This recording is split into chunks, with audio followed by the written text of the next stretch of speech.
번째로 글로벌 리더스 포럼에 참석해 주신 여러분 안녕하십니까? 저는 글로벌 리더스 포럼의 2일차 진행을 맡은 TV조선 송무빈 기자입니다. 오늘 토론은 다시 뛰는 대한민국을 주제로 한국 사회가 당면한 인공지능 시대의 산업 패러다임 전환, 혁신 성장을 위한 자본시장 활성화, 노동시장 효율화 방안 등을 논의합니다. 네 번째 세션은 AI 시대 산업 패러다임 대전환이라는 주제로 이경전 경희대 경영대 빅데이터 응용학과 교수님께서 진행해 주시겠는데요. 이경전 교수님께 마이크를 넘기겠습니다. 네, 안녕하세요. 오늘 글로벌 리더스 포럼 이제 두 번째 날 첫 세션입니다. 세션 4인데요. AI 시대 산업 패러다임 대전환이라는 주제로 시작하겠습니다. 일단 간단하게 지금 단상에 올라와 계신 분들 간단하게 소개하겠습니다. 캐나다 토론토대 로트만 경영대 교수이신 조슈아 간지 교수이십니다. 간단하게 플리즈.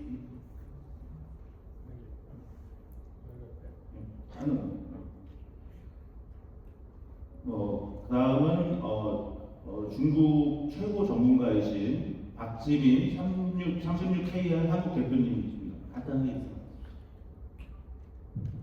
네, 나스닥에 상장한 36KR의 한국 대표를 맡고 있고 주로 한국과 중국의 사업을 진행하고 있습니다. 감사합니다. 네, 다음은 신정규 레버업 대표이신데요. 우리나라의 AI 전문가들이 존경하는 전문가십니다. 그래서 현재 AI의 중요한 산업 정책이나 인프라 정책에 큰 영향을 미치고 계신 최고 전문가이십니다. 신정규 대표님이십니다. 안녕하세요. 레버업 주식회사 신정규입니다. 백인다다 AI라는 AI 인프라스트럭처 운영 체계를 만드는 일을 하고 있습니다. 네, 다음은 우리나라에서 현재 가장 유망한 정치인이시고 AI 분야, 또 과학기술 분야, 또 경제정책 분야에 가장 합리적인 그러한 식견을 갖고 계신 이준석 대표님이십니다. 예, 안녕하세요. 국회혁신당의 이준석입니다. 오늘도 사실 국회 과방위원들끼리 로켓 쏘는 거 지금 보고 오는 길인데 사실 AI 관련해가지고 우리가 짚고 넘어가지 못한 게 너무 많습니다. 오늘 한번 그게 논의됐으면 좋겠습니다.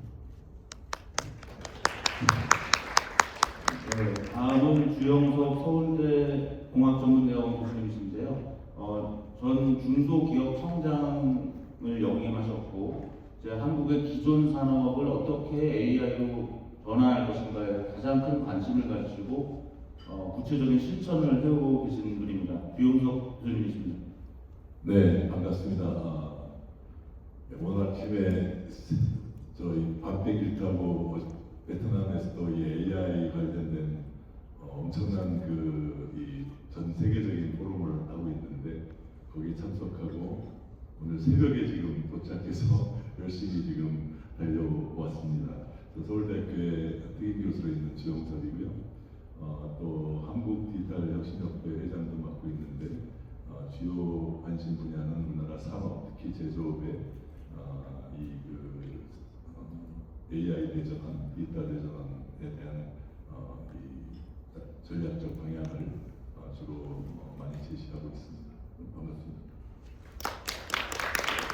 네, 이번 세션은 다음과 같이 진행할 예정입니다. 먼저 조슈아 간지 교수님이 한 3-40분 정도 발표를 해주시면 토론자 네 분께서 또 준비한 자료가 있으신 분이 있습니다. 그래서 슬라이드를 화면에 보면서 한 5분 정도 각 토론자님들 네 분께서 발표를 하시겠습니다. 그리고 나서 한 우리 30분 정도 남으면 이제 토론을 하는 형태로 하겠습니다. 그 다음에 토론을 미리 또 저희가 받은 부분이 있기 때문에 그런 질문 그리고 또 지금 진행 과정에서 발생할 수 있는 여러 질문과 토론 주제를 가지고 이야기를 하도록 하겠습니다. 이제 조슈아 교수를 단상에 모시고 제가 조슈아 교수에 대해서 잠깐 설명을 드리도록 하겠습니다.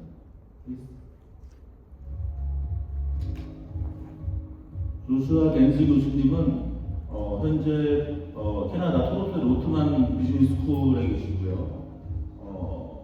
공부는 호주에서 하시고 석박사는 스탠포드 대학에서 하셨습니다. 노벨 경제학상을 받은 케네스 에로, 또폴 밀그롬과 같은 그런 쟁쟁한 지도 교수님을 모시고 공부를 하셨고, 아마 차기 언젠가 노벨 또 경제학상을 받으실 수 있는 그러한 학자라고 생각을 해서 모셨습니다.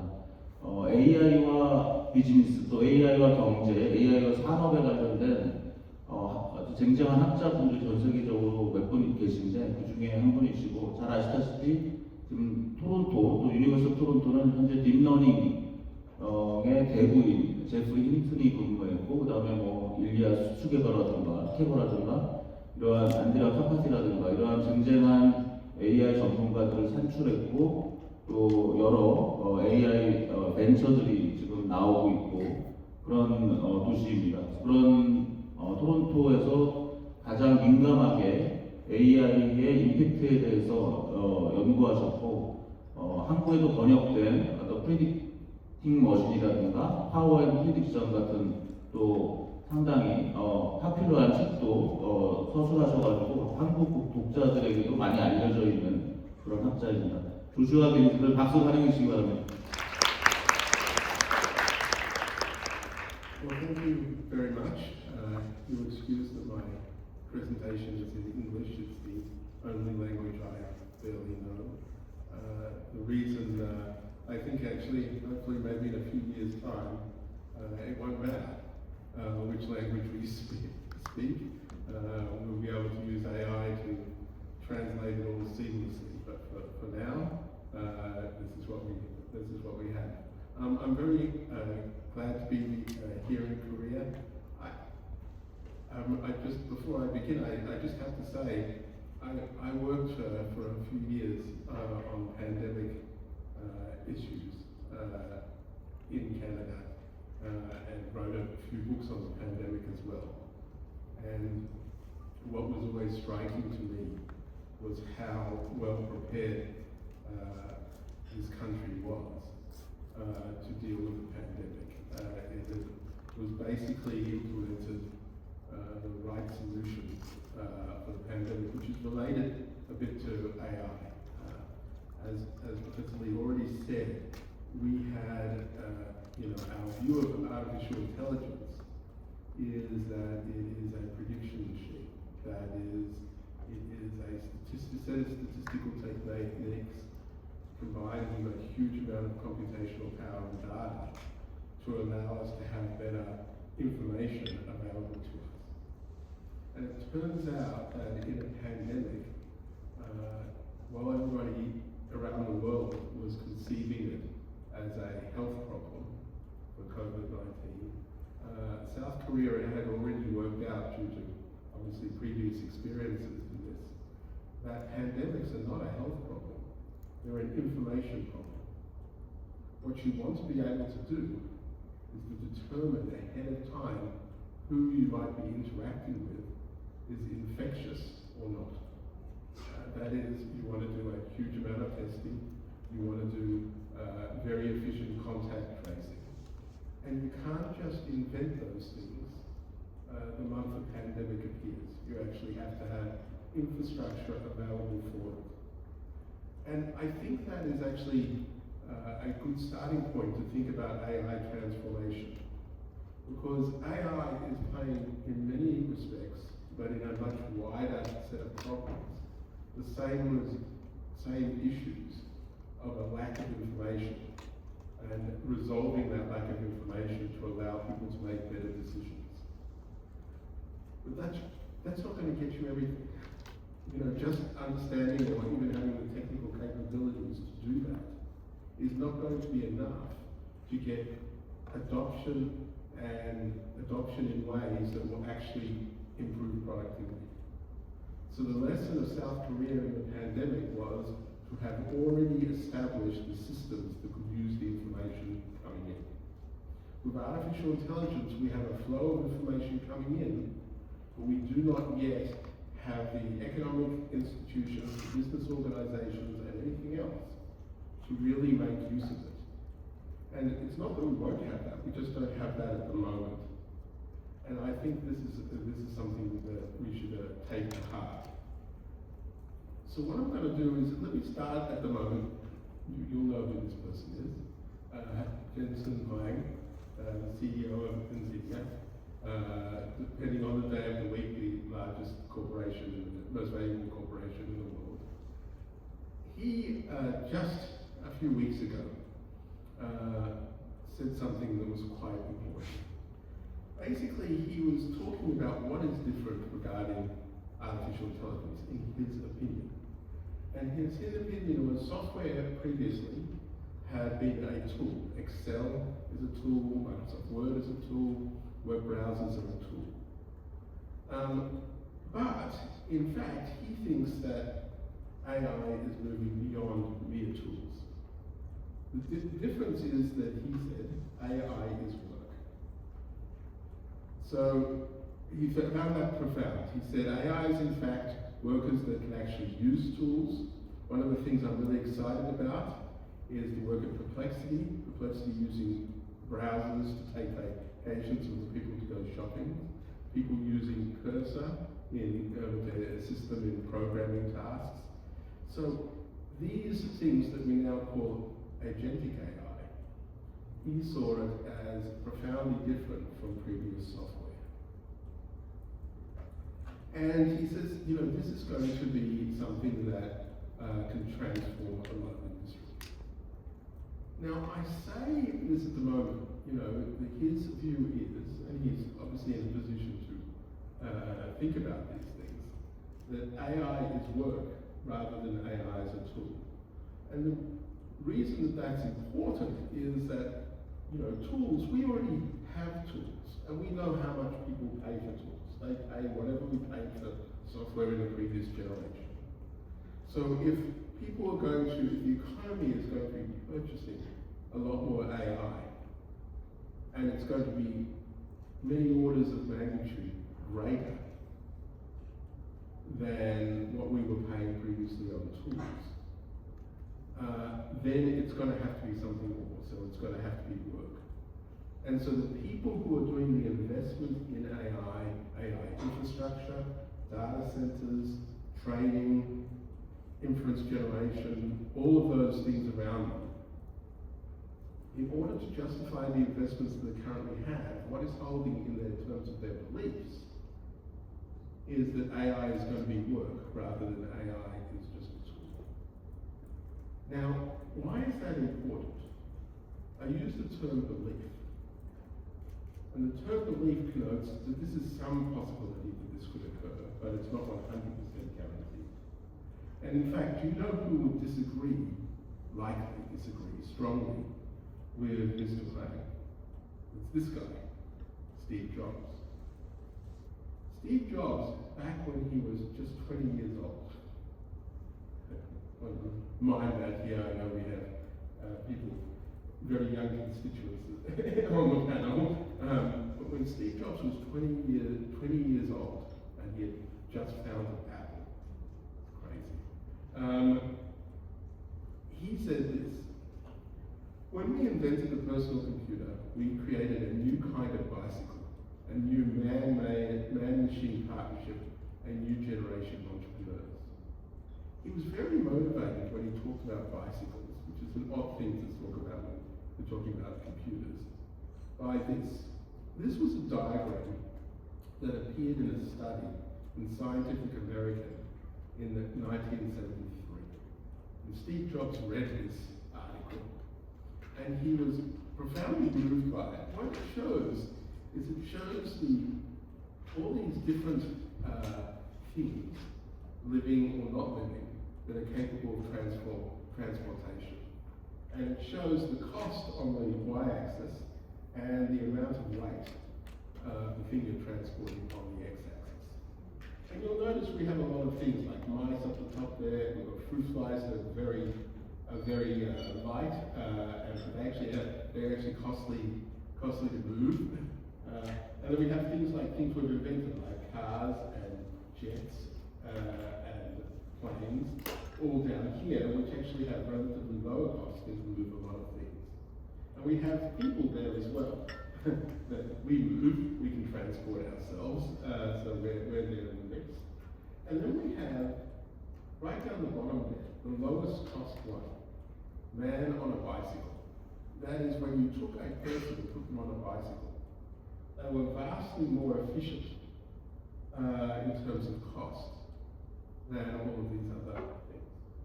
And so this was where Steve Jobs was starting. He was starting it. It wasn't just a bicycle on their own. Bicycles on their own, up until recently, bicycles on their own could not go anywhere. You needed a person to be guiding them. So a bicycle is a tool, and it's a tool that magnified the already existing physical energy in a person.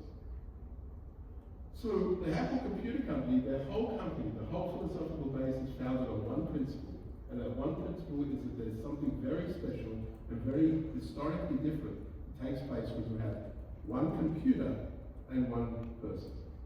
He saw the computer, the personal computer, in fact, as a bicycle for the mind. Okay? He saw it as a tool that could amplify what people were doing in terms of their cognitive abilities. So he was very fascinated by the idea of tools, things that people use to make them more productive.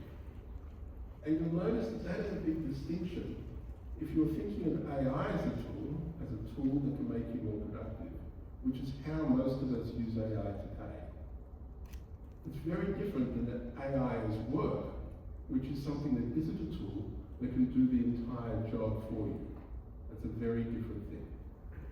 And, you know, obviously Apple were very motivated by this and put it into their ads.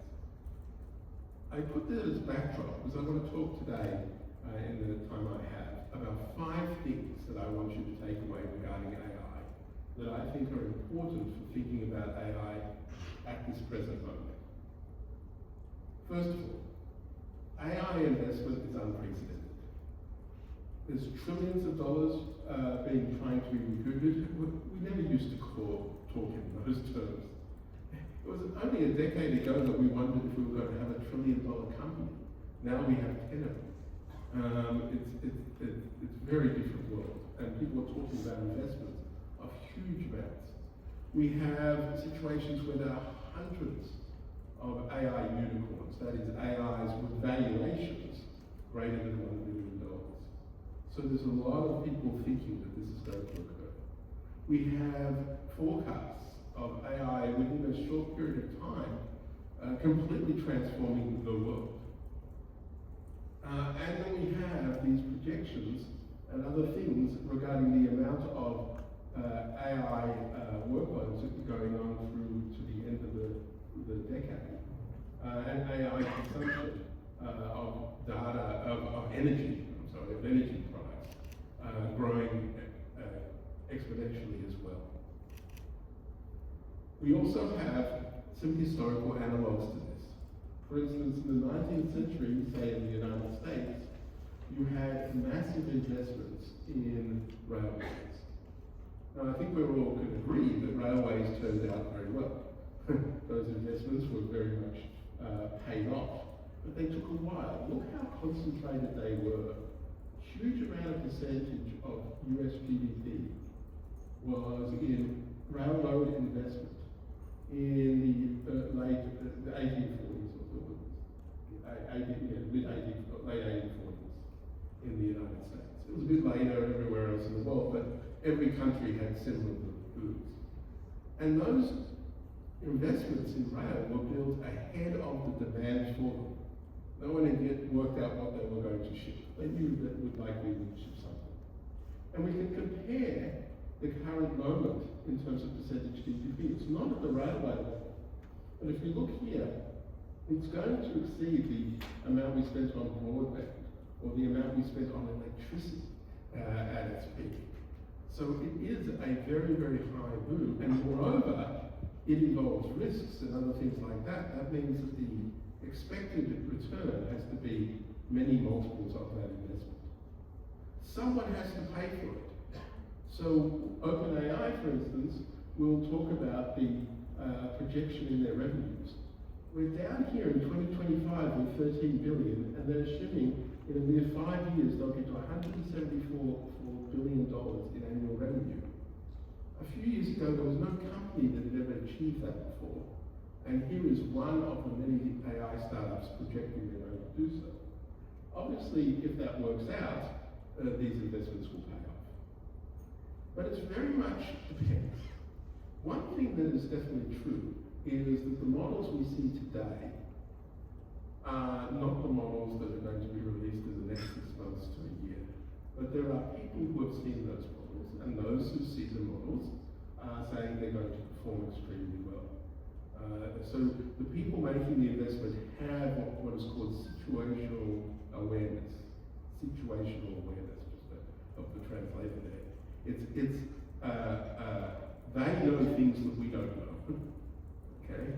And so until it's on technical specifications, there's reason, a basis for their optimism. And they seem to see these very great scale effects occurring. The more you invest, the better the performance you get is currently playing itself out. Now, at some point, because of physics, it will stop.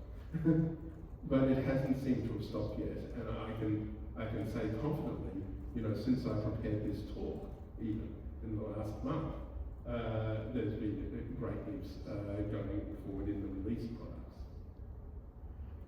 And of course it is performing well on every metric that they've chosen to measure this on. Okay. It's power hungry. So one of the bottlenecks is finding the power to complement this investment. So things that we count as AI investment are also power investments now that are going on.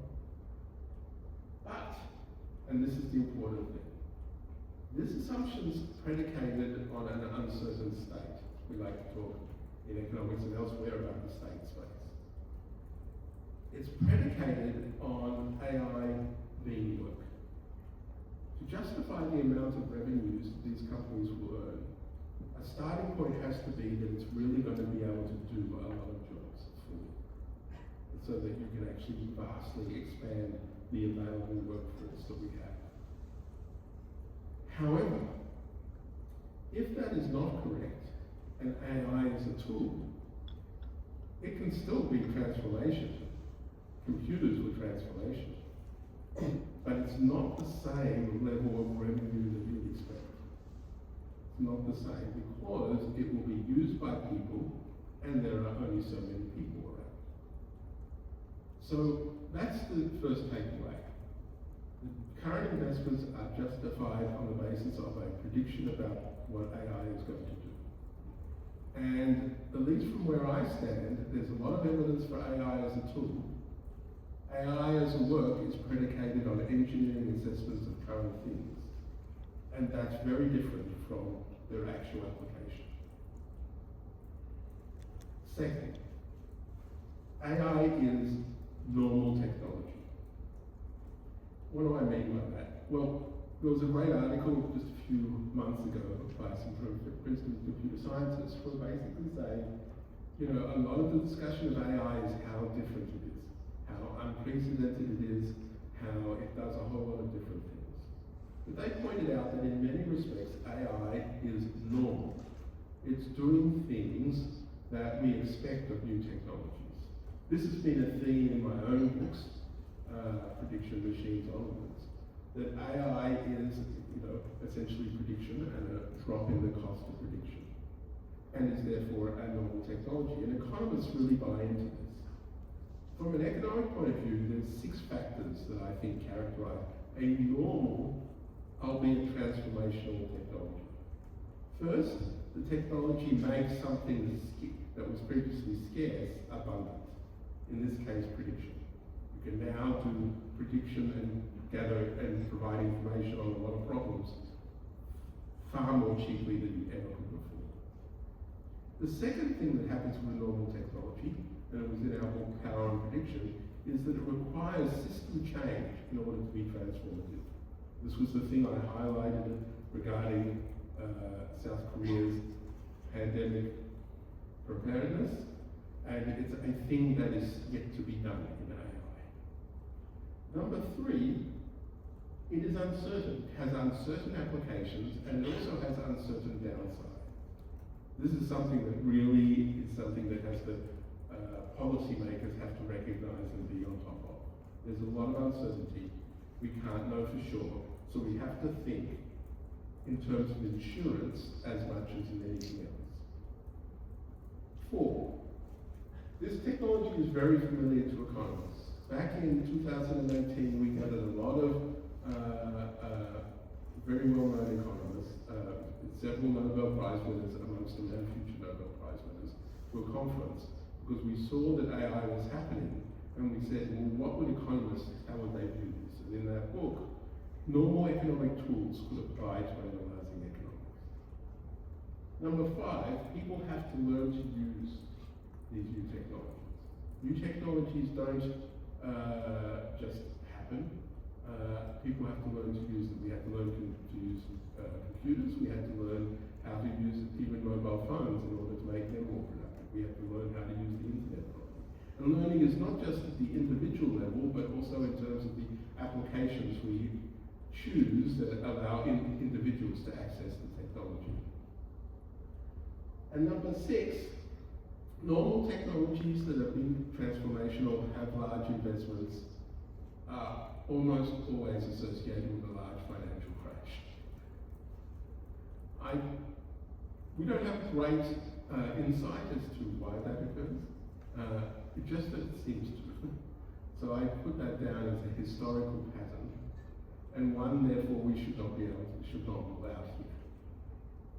But let me focus in on the people having to learn to use aspect of it. One of the things that we talked about recently with regard to the most recent artificial intelligence, which is generative AI, large language models, image generation, video generation, etc., is that it is very much a jagged frontier.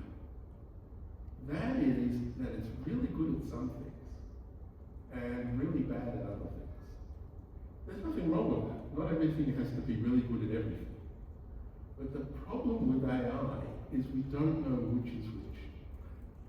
We don't know for any given user of us when it's performing very well and when it's performing very badly. And so what we have to do is we have to learn effectively when it's good, when it's bad, in order to how to use it. Much is the same way as you have to master any tool. You are handed a computer, you are handed a hammer. It's good at some things, not good at others. And if you don't know which is which, you'll end up using a hammer the wrong way around, and you'll end up using a computer to do things that computers could never have done. Okay. So we're still in that mindset. And what's very important to know, and this will be a longer conversation, is that the way that the chatbots in particular are designed at the moment is to obscure that, is to leave people quite satisfied with whatever answer is given, when actually we shouldn't be satisfied. We should be encouraged to think critically about the tool that we're using and whether it's doing what it's supposed to do. So it's not a simple story with regard to AI of labor to capital substitution. That's how a lot of economists tend to do it. AI is a lump of capital, we put in this capital, we don't need as much labor, off we go. But there's a real difference between actual AI and AI that can be automated. Third, judgment is everywhere. What do I mean by judgment? Judgment is something we talked about in our first book, which is the human component of decision making. Here's a schematic of how a decision might be made. One of the parts it does is you need, when you've got a decision under uncertainty, you need to have a prediction that helps you alleviate that uncertainty. For instance, deciding what to wear today, you needed a prediction of the weather to work out whether that was going to be worthwhile. So you can get that, and in fact, this is all that AI does, are these predictions. The other part, if you are able to take predictions and map them into an action, well then what you've got is the automation of a task. But in order to do even that, you need to have this thing called judgment. So think about it in terms of whether I choose to carry an umbrella or not today. I can look at the weather prediction and decide, do I carry an umbrella or not? But each and every one of you has different preferences. Some of you don't like carrying umbrellas. Some of you carry umbrellas all the time, even if the chance of rain is low. Those little factors of how much you care about getting wet versus carrying something that you don't need are things that can only come from you. And here's the thing, it's not just about umbrellas, it's about every single decision that gets made has that trade-off between you're caring about one sort of error versus another sort of error. And so this is human supply. It might be supplied by you, who's using a prediction for a decision, or it might be yet supplied by some engineer who's coded it into some other decision automated task. But someone's had to make that choice. Have they made it well or not? That's a whole another question. But it is coming from a person. This is true of generative AI as well. We used to have this task called writing a letter. I have to write a letter. That was a thing that I had. ChatGPT or something like that came along, and now I could get ChatGPT to write the letter. Sounds like it's all been replaced. And I had many journalists, and I was sponsored by a media organization, calling me up to say, is that it? Am I out of a job? Because I do writing, and now this thing can do writing. Well, every time you get a new technology, it causes you to think more deeply about the task that you were doing. ChatGPT kind of writes a letter, but not really. You have to give it a prompt. You have to tell it who is it writing a letter to, what's the purpose of it, what's the tone, what's the formality, all sorts of information that's needed.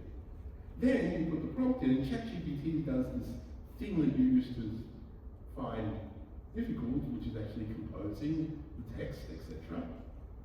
And then it's not done yet, because you come back in again and you have to decide to actually send the letter that was written. And you might not decide, you might just automatically send it. I don't advise that. But you might, you have to do it. Now the thing about that second layer there is you were doing that before. When you wrote a letter, you were doing these 3 steps. You just didn't see them as 3 different steps. If you've got a tool, you all of a sudden see them as 3 different steps. However, you realize that the 2 steps at the ends are in fact the most important ones. They're the things that you can do uniquely that other people couldn't be doing. This is where judgment comes in and continues to come in. We've looked at, there's lots of different sorts of judgment. I don't have a huge amount of time to go into them.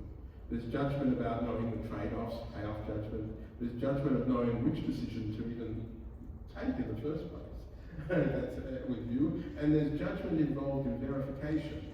The experience it takes to know that AI did what you wanted it to do, which is something that we're still learning. Number 4, adoption takes time. Even the bicycle took a century to get to a level of what we'd recognize as a bicycle today in its development. But this also happens in other places too. Automation in the past has been extraordinarily slow. This is a paper that we like that looked at the automation of telephone switches in the United States. Telephone switches were a very manual human level thing. But back in 1892, there was a first automated phone exchange. But if you look at that, look at the diagram here, which shows the adoption of automated switches replacing people. 1892, they invented it, and it took until, in the United States, until the 1970s before they had automated all the switches. 90 years. It took 90 years for this to occur.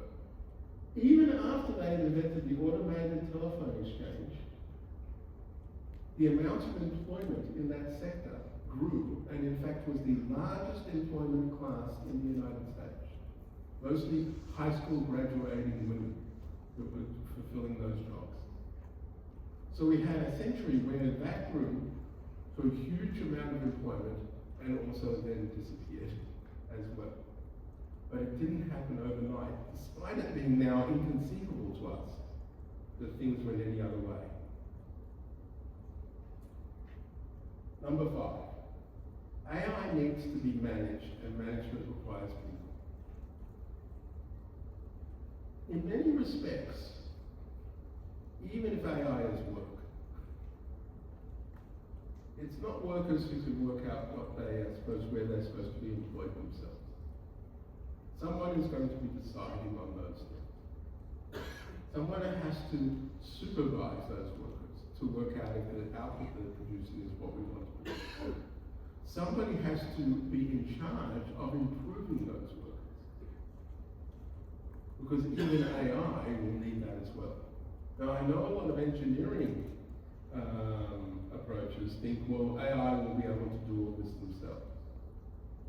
But at the same time, if the things that we want AI to do require our inputs in terms of judgment and the objectives and the purpose, etc., how can it be that they will know what to do without us? Okay? How can it be? It may be in some dire science fiction scenarios, but not in the reality of the economy as we're thinking about it today. By the way, in the dire science fiction scenarios, the investors on AI don't earn their money back either. So I think nobody's wanting that.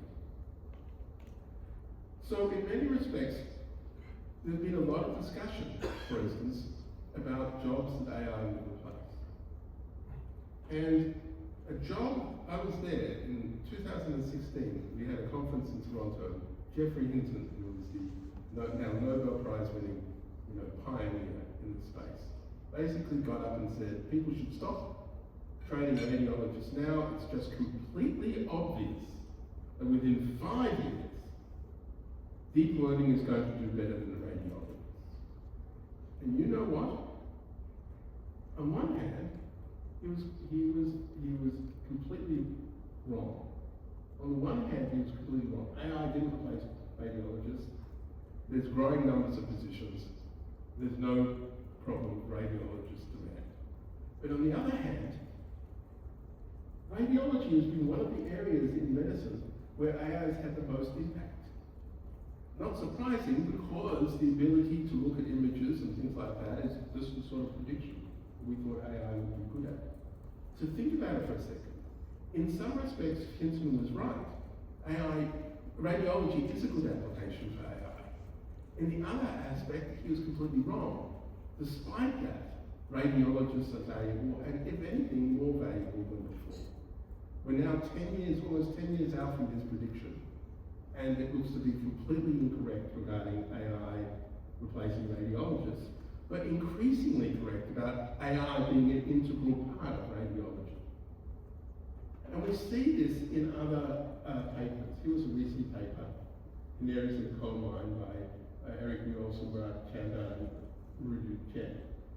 They've got a lot of newspaper coverage of AI competing with college grads, and there's now clear evidence AI is wrecking young Americans' job prospects. What this paper did was look at the rollout of ChatGPT and looked at how it impacted AI-exposed jobs and professions and young and old workers in those jobs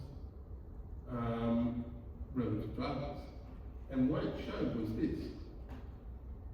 It grew all the jobs but one category.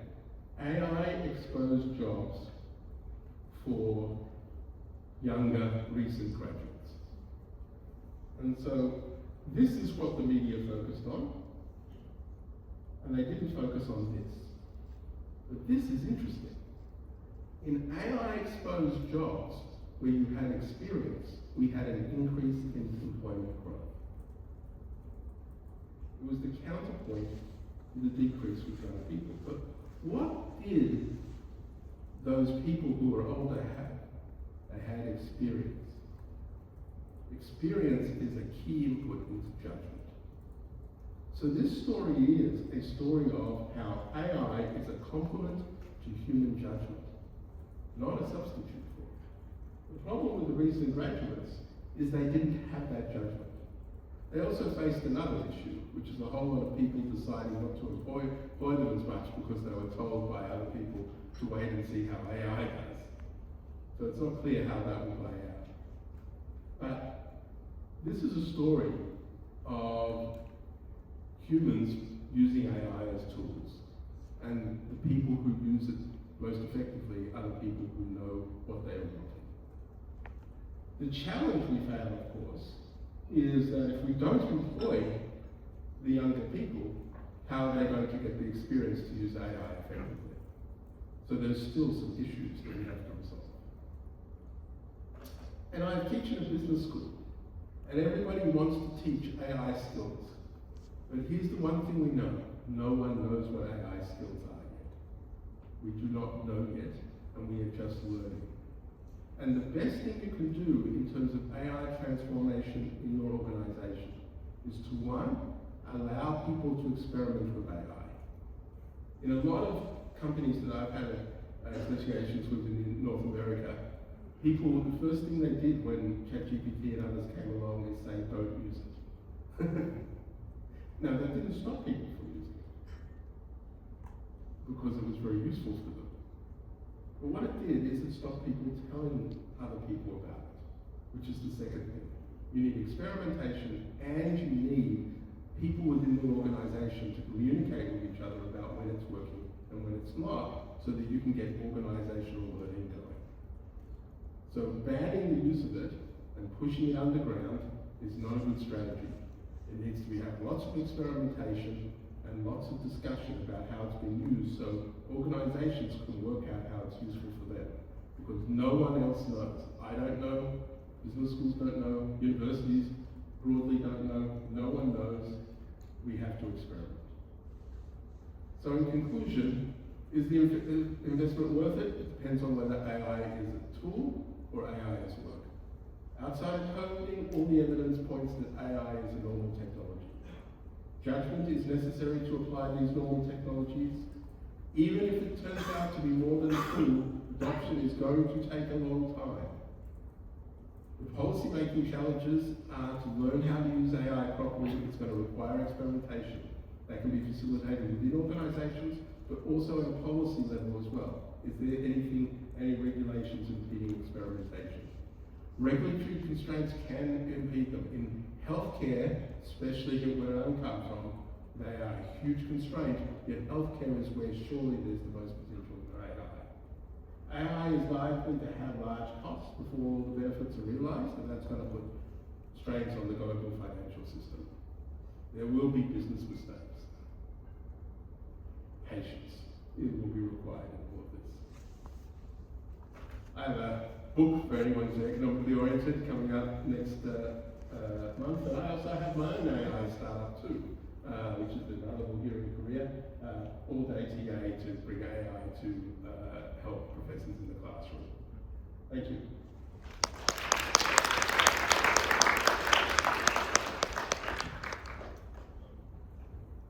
네, 조슈아 젠즈 교수께서 아주 중요한 말씀을 좀 해주셨습니다. 제가 요약을 한번 해본다면 AI는 도구가 아니라 툴이 아니라 워크다, 이런 말씀을 하셨고요. 저도 AI를 도구라고 그동안 많이 강의를 했는데 이제 뭐 AI가 파트너다, AI가 우리 인간을 완전히 대체한다, 그냥 도구일 뿐이다, 파트너다. 근데 또 AI는 워크다. 이게 월크라고 하시는 게 좀 궁금합니다. 월커냐 월크냐 이거 일단 한번 질문을 해보려고 하고요. 현재 AI가 굉장히 마지막 기술이라고 설명하는 분들이 있습니다. 그런데 이제 조슈아 젠즈 교수는 AI는 노멀 테크놀로지다. 그래서 전기나 그동안 자동차 이런 내연기관 이런 것과 동일한 패턴을 따른다. 그다음에 또 AI가 프리딕팅 머신인데 예측하는 기술인데 그거를 사용할지 말지, 얘가 유용한지 유용하지 않는지 그런 판단이 필요하다. 그래서 뭐 페이오프 저지먼트를 해야 되고, 오퍼튜니티 저지먼트를 해야 되고, 베리피케이션 저지먼트를 해야 된다. 이런 말씀을 하셨고요. 또 다른 이게 AI가 노멀 테크놀로지이기 때문에 약간 타임 렉, 시간차가 존재한다. 그래서 당장 막 될 것 같고 제프 힌튼이 방사선과는 5년 후에 필요 없다고 2016년에 얘기했지만 여전히 방사선과 의사들이 활동하고 계신 것처럼 어떤 조직의 학습 속도라든가 제도나 법률, 그런 현장의 데이터 품질에 따라서 그렇게 느려질 수 있다. 그래서 AI는 그런 관리가 필요하다, 매니지먼트가 필요하다. 그래서 경영이나 조직의 프로세스 혁신 없이는 AI 투자 효과가 낮을 것이다. 이런 시사점을 주셨습니다. 그리고 이제 굉장히 중요한 논쟁의 여지가 될 텐데 AI에 대한 투자는 결국 AI가 도구냐 아니면 또는 월커냐에 따라 달라져 있는데 그 AI를 어떻게 보는 시각에 따라서 굉장히 달라질 것이다. 이런 정도로 제가 말씀을 드리고 그래서 인내가 필요하다. 이런 정도로 말씀을 드리겠습니다. 네. 다음부터는 이제 토론을 좀 듣겠습니다. 첫 번째 토론자는 박지민 36KR 한국 대표님이십니다. 대표님 박수로 환영해 주시기 바랍니다. 네, 36KR은 미국 나스닥에 상장되어 있는 중국 회사고요. 위워크 같은 거 아시죠? 그런 벤처 스타트업 스페이스도 제공하고 여러 가지 AI 관련 비즈니스를 하고 있는 회사고 거기에 한국 대표시고요. 박지민 대표님은 이제 북경대학에서 공부를 하셨고 한국에 돌아오셔서 우리가 요즘 중국에 대해서 궁금한 게 되게 많잖아요. 그런 부분들을 굉장히 많이 설명해 주시고 한국이 어떻게 중국을 배우고 또 중국과 어떻게 협력할 것인가 그 두 가지 관점에서 좋은 오늘 인사이트를 주실 거라 생각하고 있습니다. 박수로 환영하겠습니다.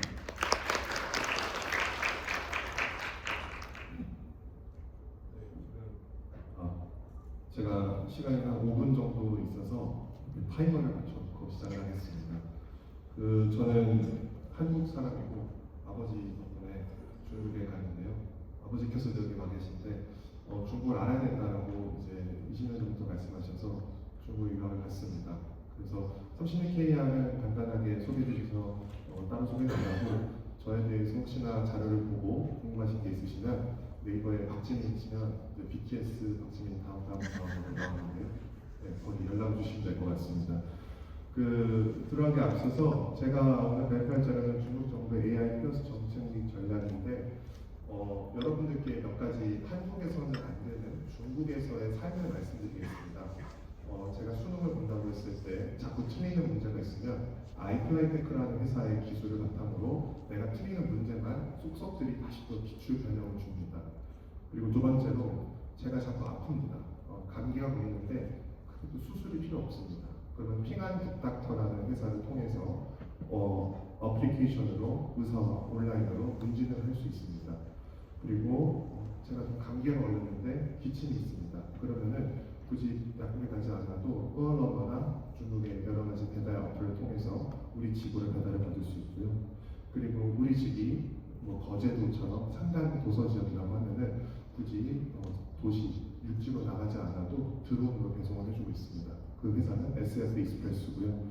우리 아버지가 농사꾼인데 은행에 가본 적도 없고 대출을 받기도 어렵습니다. 근데 알리페이에서는 위성으로 이 농작지를 갖다가 이제 1년 동안 촬영해서 수확량 예측합니다.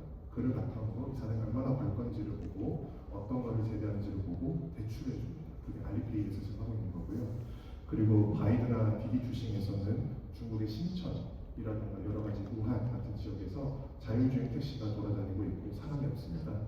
그리고 AI 에이전트 관련해서는 우리나라 지금 유튜브나 이런 데 보면은 프롬프트로 챗GPT 똑똑하게 훈련하기 이런 거 많잖아요. 중국은 이미 앱스토어처럼 AI 에이전트 마켓이 있습니다. 그럼 내가 교양 선택이 교양 필수나 전공이 뭔지에 따라서 업무가 UI, UX 디자이너인지 뭐에 따라서 거기에 맞춰서 AI 에이전트를 다운받을 수 있습니다. 그 에이전트는 챗GPT부터 중국에 있는 치앤원, 원신, 그 다음에 딥시크 다 조합된 콤비네이션 형태로 운영되고 있습니다. 네, 그러면은 그 세계 연구기관 얼마 전에 조선일보에서 나온 자료를 바탕으로 보면은 중국이 지금 대학교가 상위 10개 중에 8개를 이제 다 섭렵하고 있습니다. 왜 그럴까요? 저희가 지금 36KR이 중국의 공식부, 우리나라 중기부와 유사한 것과 과기부랑 하는 사업이 과학기술 연구자들이 만든 기술 특허를 이제 수요처를 매칭해 줍니다. 온라인으로. 그래서 기술자들은 굳이 IR을 하지 않아도 여기에 몰리면은 매칭이 됩니다. 돈을 벌겠죠. 우리나라는 대부분 대학교 산학협력단에 묵혀져 있습니다. 오프라인으로 하고요. 이게 우리나라와 중국의 과학기술자들의 사업을 하는 데 있어서 이제 좀 다른 이제 방식이라 보여지고 있고, 이 지도를 보시면 아시겠지만 우리나라는 광교로 모이지 않습니다. 부산이나 지방에서 잘 됐을 경우에 서울이나 판교로 갑니다. 중국은 그런 게 몇 개 있을까요? 200개 이상 있습니다. 그래서 중국은 삼국지처럼 너무나 많은 지역에서 너무나 많은 장군들, 그러니까 기업 대표들이 활약하고 있습니다. 그에 따라서 중국에서는 순수 AI 기술 기업이라던가 관련된 업스트림, 다운스트림 기업들이 167만 개 정도가 있습니다. 우리나라는 뭐 수치에 따라서 다르겠지만 10,000개가 안 됩니다. 그 중국은 유니콘 기업이 우리나라 10배입니다. 그러면 중국이 왜 AI가 잘 될까요? 중국의 국무총리실이라고 불리는 AI 관련돼서 공무원의 정책을 보면은 몇 가지가 있지만 결론적으로는 산업 간의 융합이 제일 중요합니다. 그래서 AI 플러스 정책이 있는데, 얼마 전에 존경하는 이경정 교수님께서 또 초청해 주셔서 공학 한림원에서도 발표를 했었는데, AI 로보틱스도 일찍이 산업을 시작했습니다. 우리나라는 제가 봤을 때 규제 때문에 많이 어려운 것 같습니다. 그래서 한국이 가야 할 길 중에 하나는 이 규제를 어떻게 이제 좀 많이 없앨 수 있는가. 얼마 전에 이재명 대통령이 이제 우리나라 과학기술자라고 얘기할 때 이런 로보틱스 관련돼서 뭐 도로나 여러 가지 시설에서 각 규제가 다 다르다. 그래서 정책적으로 어려움이 있다라고 하더라고요. 여기에 대해서 우리가 좀 배워야 될 게 있고요. 그리고 우리나라는 지금 컴퓨터 사이언스라던가 여러 가지 이제 이공계 기존의 교수님들께서 AI를 공부하시면서 혹은 AI를 접목하시면서 가르치는 경우가 있습니다. 근데 중국은 북경에 중관촌이라고 있습니다. 실리콘밸리 같은 곳인데요. 중관촌 대학이 만들어졌고 여기는 일반적인 대학이 아닙니다. 교수님들은 다 누구냐? 산업에 계신 오늘 레브럽 대표님 같은 산업의 전문가분들이 오셔서 강의를 합니다. 여기를 듣는 사람은 누구냐? 북경에 있는 북경대 칭화대, 인민대, 북경과학기술대, 농업대 같은 각 대학교들의 PhD라든가 석박사 분들께서 오셔서 각자 산업에 맞게 AI를 배웁니다. 이게 지금 오퍼레이팅 되고 있고요. 여기 오른쪽 중간에 보시면 산업단지가 많은데 저 하나가 판교보다 더 큽니다. 그래서 거기서 만들어진 배양된 이제 양성된 과학기술자들이 이제 기술사업단을 통해서 사업을 할 수 있게 되고 있습니다. 그럼 이 중간촌이라는 게 얼마나 잘 되어 있느냐라고 봤을 때 유니콘 기업이 51개가 몰려있고 상장 사람이 56개가 있습니다. 여기가 북경시 해정부라 그래서 해정부가 강남구 같이 좀 돼 있는 곳인데 여기에서 과학기술자로 잘 되면은 이제 이런 상장사라든가 유니콘에서 투자가 들어가거나 CBDC에서 인수를 합니다. 네, 그러면은 투자는 얼마나 하느냐? 중국에서 지방정부랑 VC 그리고 BAT라고 불리는 알리바바 텐센트에서 끊임없이 시리즈 1라운드 정도쯤에 투자를 합니다. 굳이 상장을 하지 않아도 이런 대기업을 통해서 자기의 사업이 상장사와 함께 글로벌로 갈 수 있습니다. 여기서 우리가 봐야 될 게 뭐냐? 중국 시장은 중국으로 보면 안 됩니다. 여러분들이 들어갔던 1대1로라는 게 있지 않습니까? 메나 시장, 동남아 시장, 그 다음에 저기 러시아 쪽 그리고 아프리카까지 중국의 AI 데이터 학습의 원천은 중국의 14억 인구가 아니고 그 아까 말씀드린 1대1로 국가에서부터 다 옵니다. 그래서 우리나라에서는 지금 어려운 게 뭐냐? 데이터 학습을 할 수 있는 원천이 1대1로 같은 정책이 없거나 부족하기 때문에 좀 데이터 학습을 하는 데 있어서 다소 소극적이거나 부족하다라고 저는 보고 있고요. 그 다음에 차이나 AI 2030 정책에 대해서는 1단계, 2단계까지 지금 잘 돼 있고 3단계로 지금 넘어가고 있습니다. 향후 중국 정부 정책 방향성은 기초연구원 핵심 기술 잘 하고 있고요. 아까 네이처에서 그 인덱스를 보시면 아시겠지만 그리고 이제 산업융합 그리고 인재 양성, 윤리 규제까지 가고 있습니다. 네, 마지막으로 중국의 수능 지원자 수가 올해 1,350만 명입니다. 지금 이 자료는 그 공대에 미친 중국이라는 KBS 자료에서 따왔는데요. 우리나라는 여전히 의대를 이제 선호하시죠. 자녀들이 만약에 의대를 붙거나 서울대, 공대를 붙으면 어디 보내는 거예요? 오늘 어디 보내고 싶겠어요? 의대 보낼 것 같아요, 저는 한국에서. 중국에서는 250만 명이 공대생으로 이제 배출되고 있고 이들의 월급이 의대생보다 4-5배를 앞지르고 있습니다. 그래서 제가 봤을 때는 우리나라에서 단순하게 이재명 정부에서 100조를 투자한다가 중요한 게 아니라 데이터 학습을 어디서 할 거냐, 산업화의 규제를 어떻게 풀 거냐, 인재 양성을 어디서부터 시작할 거냐, 그럼 기존의 대학에서 AI를 가르칠 거냐, 중간촌 대학에 대한 것들이 필요하냐, 여러 가지 것들이 필요할 것 같습니다. 시간이 짧아서 여기까지 발표를 마치고요. 나중에 궁금한 거 있으면 질문 부탁드리겠습니다. 감사합니다. 네, 감사합니다. 5분의 시간이 너무 짧게 느껴지죠. 네, 정말 배울 점이 많고 한국이 어쩌다가 이렇게 중국을 부러워하는 그런 상황이 됐는지, 그래서 우리 박지민 대표님의 앞으로의 한국에서 역할이 굉장히 크다고 생각합니다. 오늘 제가 좋아하는 분들 5분 모신 거예요. 제가 정말 존경하고 정말 꼭 이분들의 생각을 오늘 전 세계 또 한국에 알려야 되겠다는 마음으로 초청을 했습니다. 다음 신정규 대표님을 단상으로 모시겠습니다. 신정규 대표님은 한국에서 최고의 퀄리티 있는 졸업생을 배출하는 포항공대에서 물리학 박사를 하셨습니다. 현재 레브라고의 창업자이자 대표이시고요.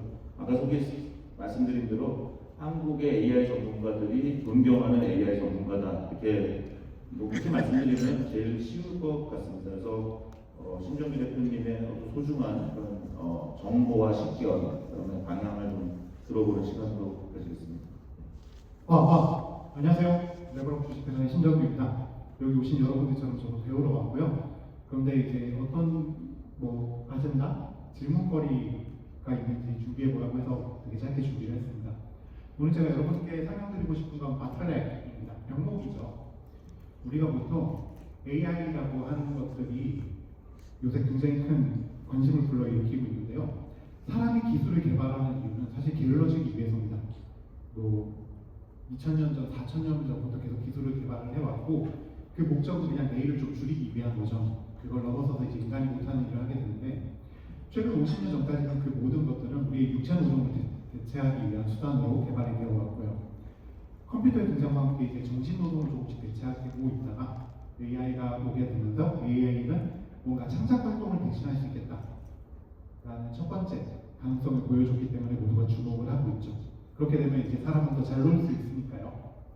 그래서 지능은 과연 측정 가능한 단위인가, 그런 화두가 있는데 우리는 측정 가능하다는 걸 수능을 통해서 알고 있죠.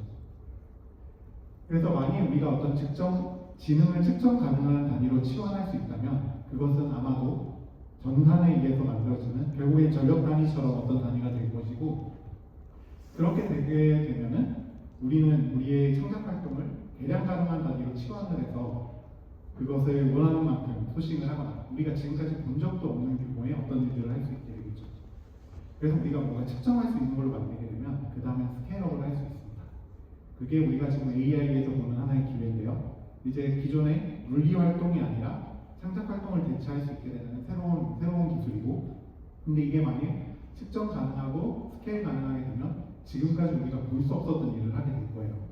예를 들면 우리가 마차가 발전해서 하늘에 띄우는 비행기를 만들어냈듯이 지금 우리가 모르는 어떤 일들을 할 수 있게 되겠죠.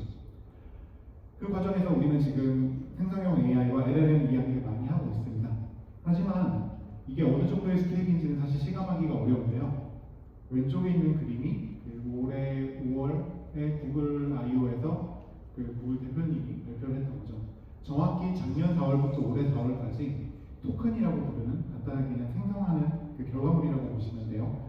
구글 클라우드에서 생성된 토큰의 양이 50배가 되었습니다. 그것만 해도 엄청나죠. 기존의 다른 모든 산업의 발전 속도를 앞지르는데, 오른쪽은 올해 9월에 AI 인프라 서밋에서 구글 클라우드에서 발표한 내용이에요. 그 후에 2개월 동안 그게 2배가 되었습니다. 그러니까 14개월 동안 사용량이 100배가 되는 거예요. 이 정도 산업의 발전 어디서도 본 적이 없고, 이 곡선은 사실 줄어들지 않고 더 커질 겁니다. 왜냐하면 기존에 우리가 토큰이라고 하는 것들은 보통 챗GPT로 만나게 되는 텍스트에 국한되어 있지만 올해 그리고 내년, 내후년으로 갈수록 그것들이 이미지가 되고 동영상이 되고 그 이후의 것이 된 것처럼 어마어마하게 큰 멀티미디어와 함께 엮이면서 우리가 멀티모달리티 또는 피지컬 AI를 용어로 쓰는 그런 단계로 가기 때문이죠. 그래서 보통은 이 현재 AI 인퍼런스라고 부르는 AI로 뭔가 하는 일의 워크로드 사이즈는 2개월마다 2배 정도씩 커지고 있다고 보시면 됩니다. 그렇기 때문에 구글에서 1000배 정도를 더 키우겠다, 5년 동안 이런 얘기를 하는 거죠. 그런데 이런 것들을 뒷받침하기 위한 그 AI 인프라는 사실 엄청난 문제가 계속 생기고 있어요. 왜냐하면 우리가 지금까지 경험해보지 못한 스케일을 달성하기 위해서 한 대의 성능을 키우는 방법, 그걸 대수를 늘리는 방법, 그리고 한 곳에 늘릴 수 없기 때문에 온갖 것을 연동하는 방법들이 계속 개발이 되게 되면서 우리가 일반적으로 GPU만 있으면 그 다음에 AI가 나올 것 같지만 그 GPU들을 모아서 어떻게 전력을 공급하고 냉각을 하고 계속 문제가 생기는 것들을 어떻게 보정을 하고 데이터를 어떻게 충분하게 공급을 할 건지 이런 모든 곳에 대한 문제들이 계속 발생을 하고 있습니다.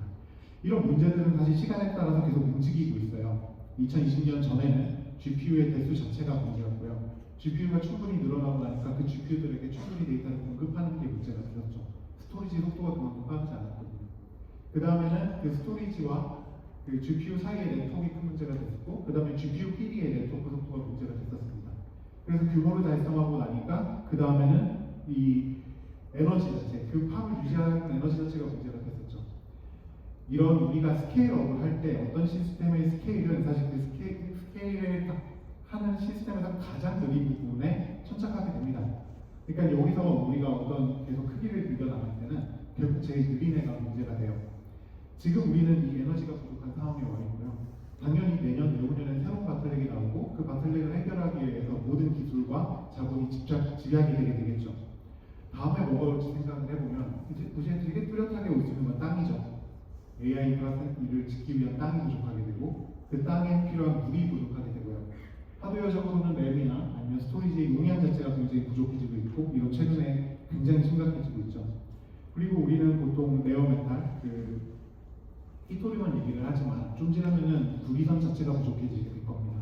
정확히는 구리선의 요구하는 양 자체가 늘어나기 때문에 그것도 이슈가 될 거고요.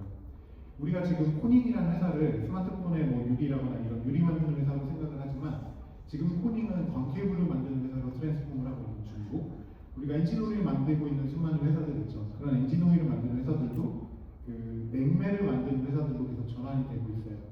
왜냐하면 이 분야는 어마어마한 속도로 성장을 하고 있고 거기서 발생하고 있는 수많은 문제들을 해결하기 위해서 기술들, 기존에 있는 다른 분야의 기술들이 모두 집약이 되고 있기 때문이죠. 그럼 결국엔 다음에 어떤 바틀렉이 생길 거냐는 계속 이동을 하게 되고 계속 생기게 될 것이지만 거기에 대해서 우리가 얼마나 빨리 미리 준비를 해야 되는가가 아마 내년부터 우리 숙제가 될 거고요. 뭐 대표적으로는 슈퍼 캐패시터도 있어야 될 거고 아니면은 터빈도 굉장히 많이 있어야 될 거고 여러 가지들이 있겠죠. 이런 문제에 대해서 한번 이슈를 던져보고자 이렇게 준비를 하게 되었습니다. 감사합니다. 네, 좀 더 듣고 싶었는데 마치시네요. 네. 다음은 이준석 개혁신당 대표님, 현재 경기 화성시을 국회의원이십니다. 박수로 환영해 주십시오. 네, 이준석 대표님은 보통 정치인과는 다르게 오늘 이렇게 축사만 하고 딱 떠나시는 게 아니라 처음부터 끝까지 자리에 앉아 계시면서 토론에 참여하고 계셔서 너무 감사하고요.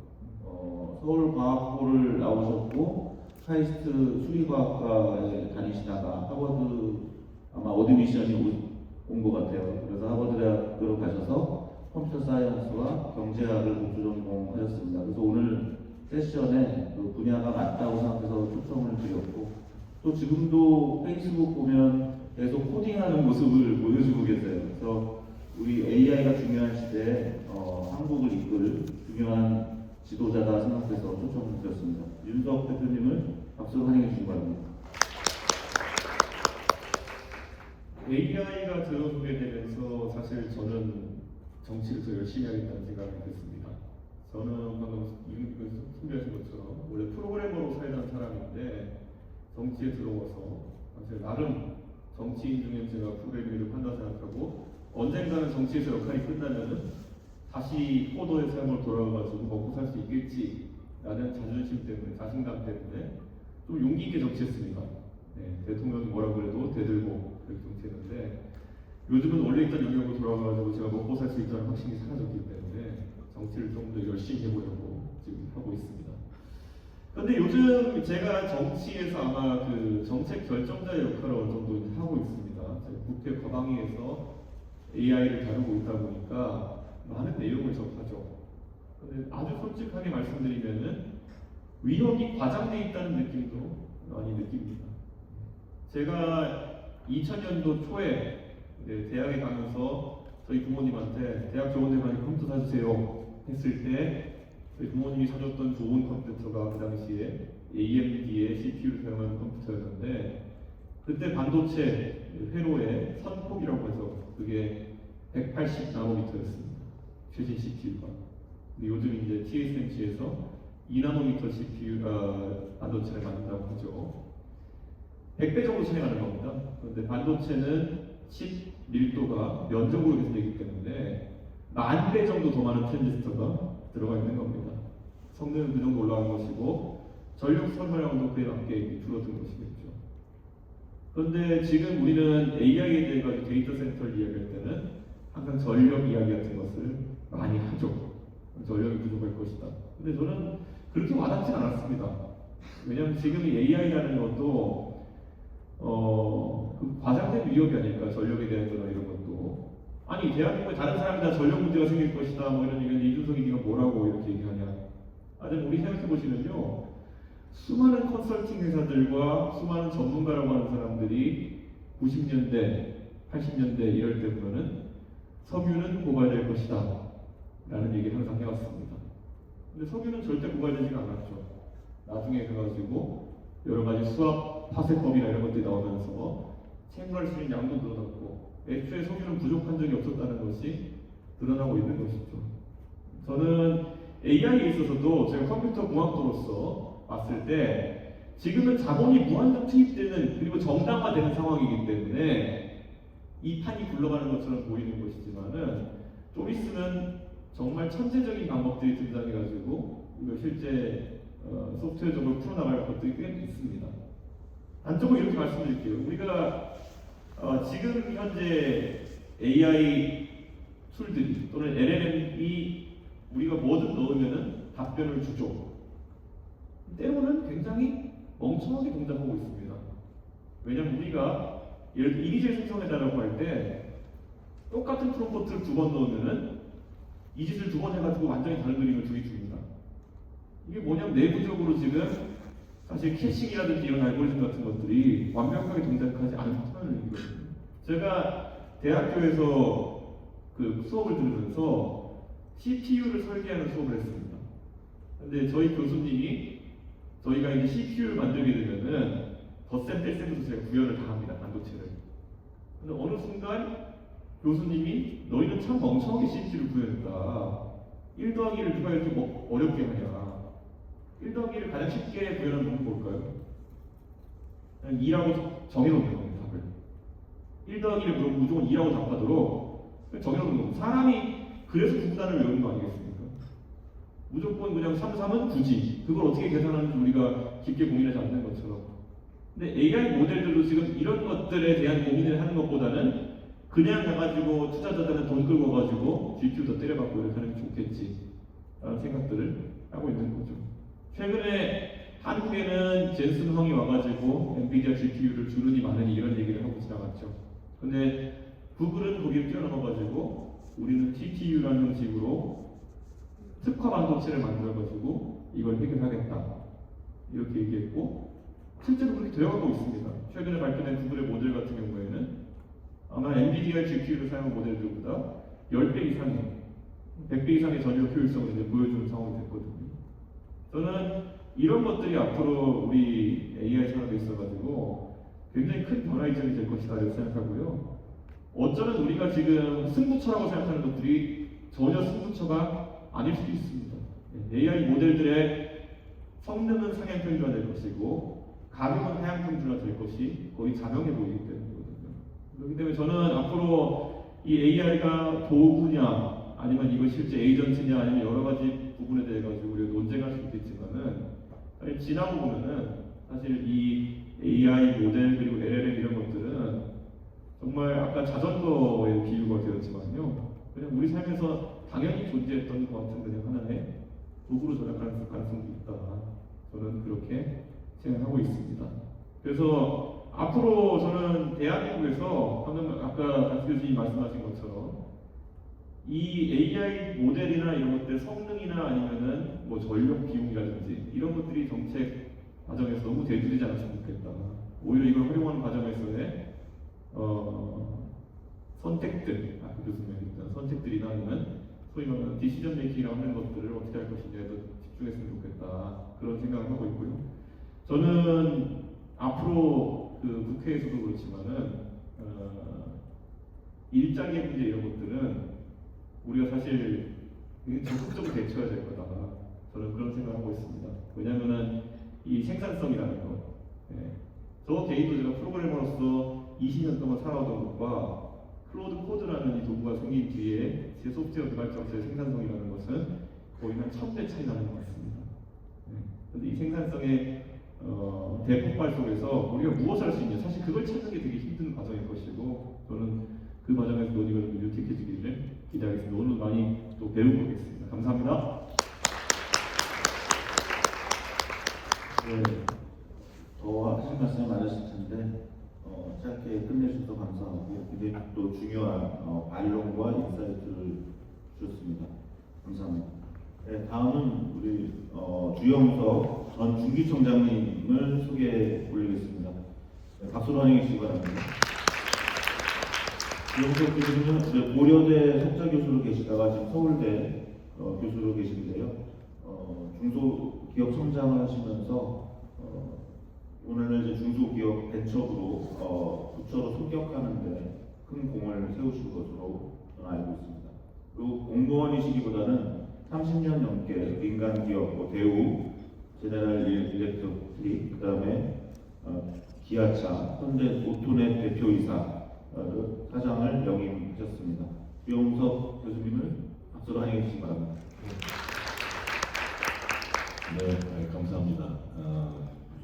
이 오버나이트 플라이트를 타고 오니까 졸립기도 하고 정신이 없네요.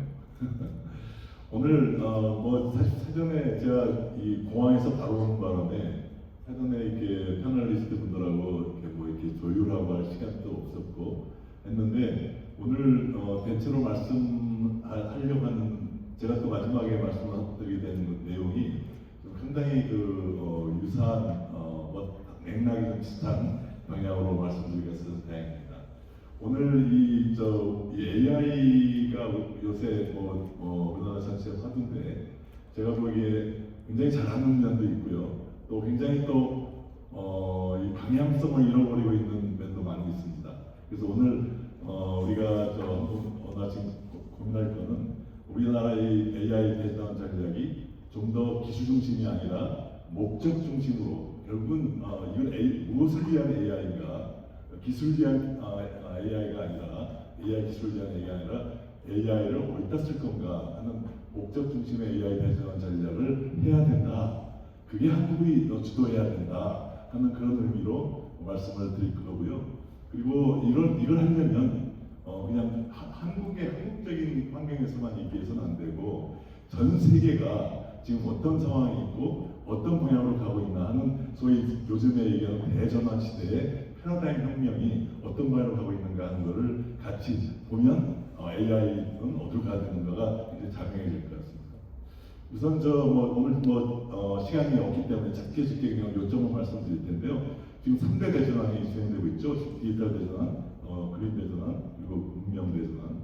근데 이게 결국은 어디로 요약되냐면 이 지속 가능성이라는 단어가 지금 세계 이 모든 그 패러다임의 핵심이 되고 있어요. 그러니까 단순히 환경의 지속 가능성만이 아니라 사회의 지속 가능성, 궁극적으로 인류의 지속 가능성, 인류가 지속 가능하냐, 소위 대멸종, 6번째 대멸종이 인류가 될 것인가 하는 이런 문제까지도 논의되는 어떻게 보면 인류의 지속 가능성에 대한 고민을 이제 시작하는 시대가 되어버린 거죠. 그래서 어떻게 하면 우리가 인류의 지속 가능성을 확보할 것이냐 하는 것이 궁극적인 지금 목적이 되고 있고, 그리고 아까 얘기한 목적 중심은 가장 핵심적인 목적이고 AI는 수단이 되고 있는 거죠. 근데 자꾸 목적에 대해서 집중을 해야 되는데 수단에 너무 매몰되는 이런 문제가 지금 제가 아까 우리나라에 지금 어떤 면에서 좀 안타깝게 보이는 현실이고요. 그 다음에 어떤 면에서 이제 미국과 중국의 AI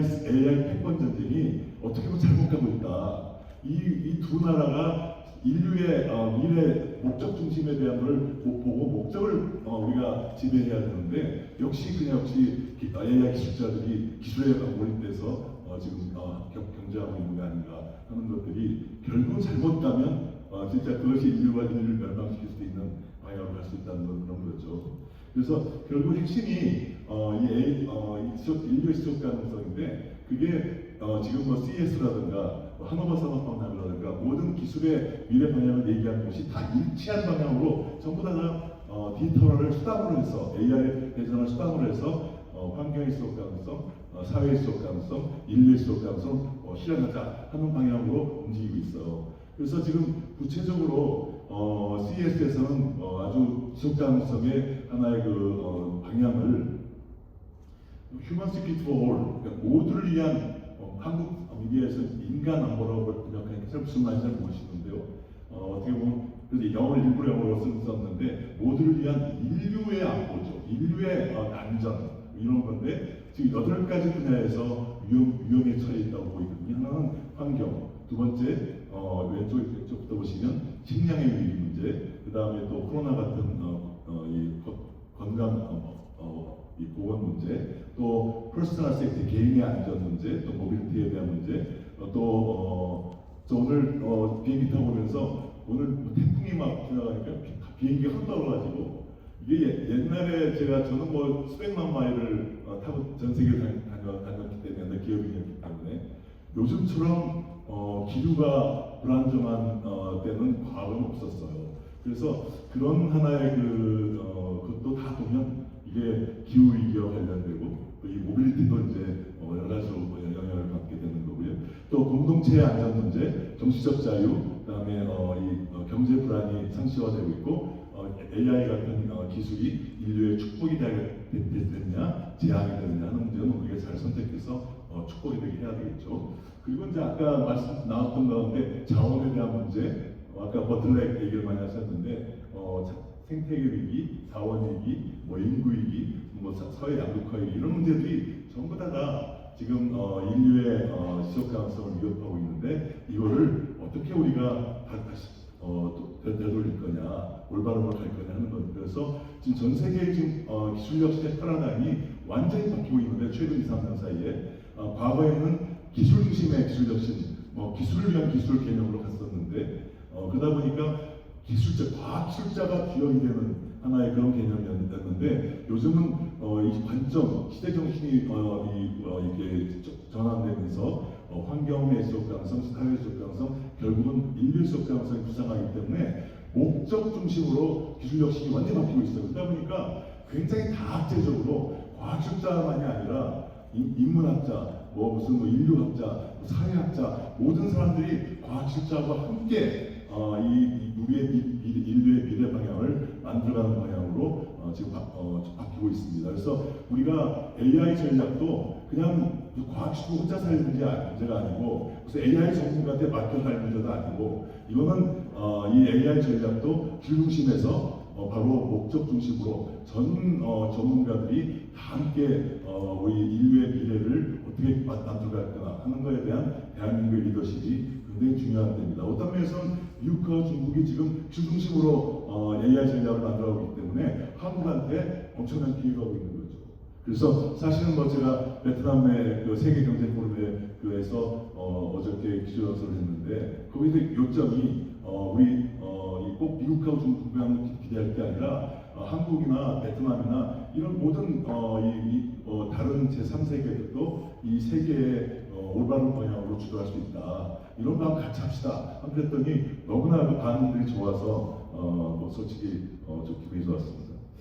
그래서 결국은 이제 왜 AI인가 하는 거는 결국은 목적 중심인데 목적이 그럼 뭔가요? 인류의 난제를 해결하고 또 인류의 비전을 실현하고 인류의 지속 가능성을 실현하고 또 인류의 행복, 인류의 공연을 만드는 게 목적 아니겠어요? 이걸 위해서 우리가 사는 거잖아요. 그러면 현재 인류의 현재 역량이 이걸 하기에 충분하다. 그럼 AI 필요 없죠. 차라리 왜 그렇게 AI 하지 말자고 해야 되죠. 근데 문제는 인류의 현재 역량이 이런 인류의 궁극적 목적을 달성하기에는 턱없이 부족하기 때문에 이거를 우리가 인류의 역량을 AI를 통해서 이 소위 증폭시키고 확장시키고 증장시키고 해야 하는 것이 필요한 거죠. 그래서 AI에 대한 거는 지금 많은 문제에서 AI 거품론, AI의 무슨 과다 어떤 문제, 뭐 여러 가지 문제들이 있는데 이거 다 어떻게 보면은 그 문제를 잘 못 보고 계신 거예요. 그러니까 우리 인류의 미래 방향에 대한 거가 지금 해결하지 못하고 있다면 앞으로 덮을 수가 없는 거죠. 앞으로 AI는 계속 투자하고 계속 열심히 해서 인류의 미래 살 길을 우리가 함께 찾아 나가는 거죠. 그래서 그게 하나의 이왜 AI가 소위 우리 이 목적 중심으로 가야 되는가 하는 거를 말씀드리는 거고요. 그래서 한국의 입장에서 지금 AI 3대 강국을 얘기하는데 많은 분들이 3대 강국을 3이라고 얘기를 하세요. 하도 미국하고 중국이 세서 그런지. 근데 AI의 원천 기술 쪽에서는 뭐 쩐의 전쟁이고 이게 뭐 아주 인프라 전쟁이기 때문에 3위가 상식적인 목적이죠. 그렇지만 AI를 아까 목적에 맞게 적용해서 가는 방향에는 세계 최강이 돼야 됩니다. 특히 산업 분야에서는. 왜 그러냐면 이 산업 AX의 핵심 성공 요소가 3개예요. AI가 아니에요. 아까 우리 이준석 대표님께서 AI는 나중에 커머니티가 될 수도 있다. 저도 그렇게 생각합니다. 그렇기 때문에 AI 모델이 디퍼런시에이터가 아니라 앞으로는 데이터가 얼마나 산업 데이터를 얼마나 갖고 있냐. 또 더 중요한 거는 이 소위 날리지가 소위 도메인 자동차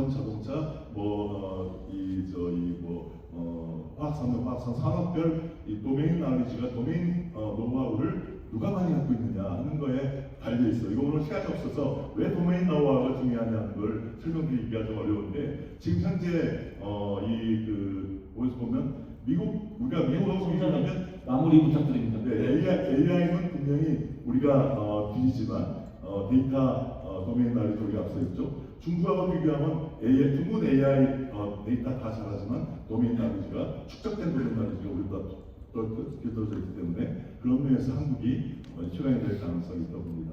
오늘 뭐 시간이 없어서 오늘 지금 말씀하신 대로 결론만 몇 가지 말씀드리면 결국 AI의 목적은 특히 기업이나 산업에서는 한쪽은 10명이 할 일을 한 명이 하고 한 명이 할 수 있는 일을 한 명이 하는 일이 100배로 늘릴 수 있고 하는 이런 생산성 측면이 하나가 있고 또 하나는 제품 또는 특히 이제 제조업 같은 경우는 제품 첨단 제품들이 앞으로 다 AI를 써서 상당히 엄청난 핵심을 들고 거기에 두 가지 방향으로 가는데 이게 잭슨 왕이 얘기한 4단계에서 3단계, 4단계가 시리로 일어나는 게 아니라 사실상 이 generative AI 다음에는 에이전틱 AI하고 피지컬 AI가 동시에 진행되는데 그 에이전틱 AI가 생산성 측면이고 이 피지컬 AI가 성능력이 목적인 거죠. 그래서 한국의 경우는 이 AI 이 소위 에이전틱 AI 분야에서는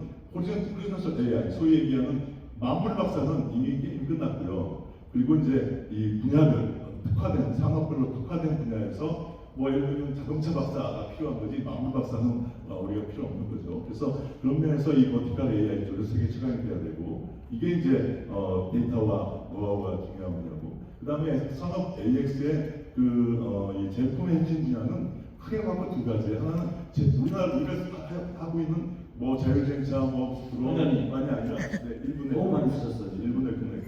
이 분야에 대해서 전부 다 혁신을 하는 것이 AI를 써서 혁신하는 한 방향이고 또 하나는 제조 국가로서 우리가 이 제조 역량을 어떻게 하면 이 다크팩토리를 만들 거냐는 것이 핵심이에요. 그래서 이제 마지막 슬라이드입니다만 결국은 에이전틱 AI하고 피지컬 AI를 하고 그 다음에 호리존털하고 버티컬 4개의 매트릭스 보면 왼쪽 호리존털은 포게리 그 다음에 오른쪽에 버티컬 쪽에서 피지컬과 에이전틱 AI를 그 해당되는 산업 분야의 나리지를 바탕으로 해가지고 우리가 승부하면 한국이 최강이 될 수 있다 하는 말씀으로 마지막 말씀드리겠습니다. 감사합니다. 네, 이 승부한 2배속으로 발표를 해주셨습니다. 네, 이제 우리 한 10분 남았는데요. 주영석 선생님 너무 많이 말씀하셨고 이제 발언이 안 들고요. 네. 이미 제가 질문하려고 했던 내용을 말씀을 해주셨습니다.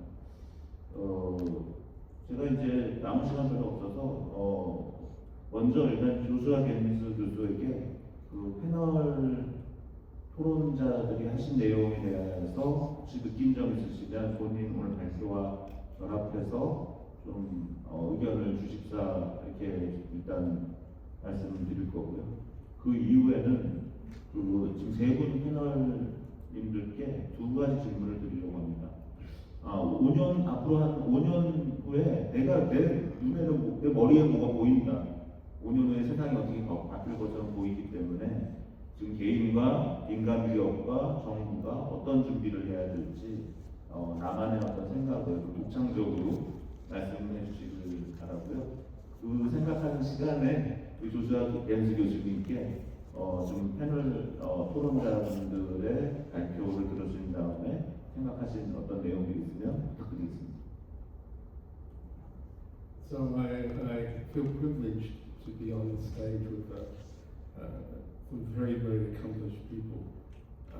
I find, I find some things quite extraordinary. One is I'm always struck by people who have worked in China and who are integrated in that economy regarding two things, regarding the sheer proliferation of AI experimentation, entrepreneurship and other things going on in China, and also our complete unawareness, especially in North America, of all those developments. The AI economy in China seems extremely different from the AI economy elsewhere. I also, am struck by the thoughts that are going into regarding discussed regarding backbone AI and the bottlenecks that were arising. These bottlenecks are bottlenecks for a time and they get changed, etc. Mr. Lee, there's an old joke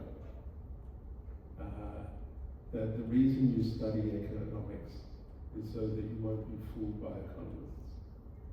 And reminding us all the time, and I think it's rare in somebody who is in politics and government to be able to see through these constant assumptions that are being made regarding, for instance, the use of power, running out of things, constraints that will be hit in a technical way, and what actually really occurs, and what we really find out about it.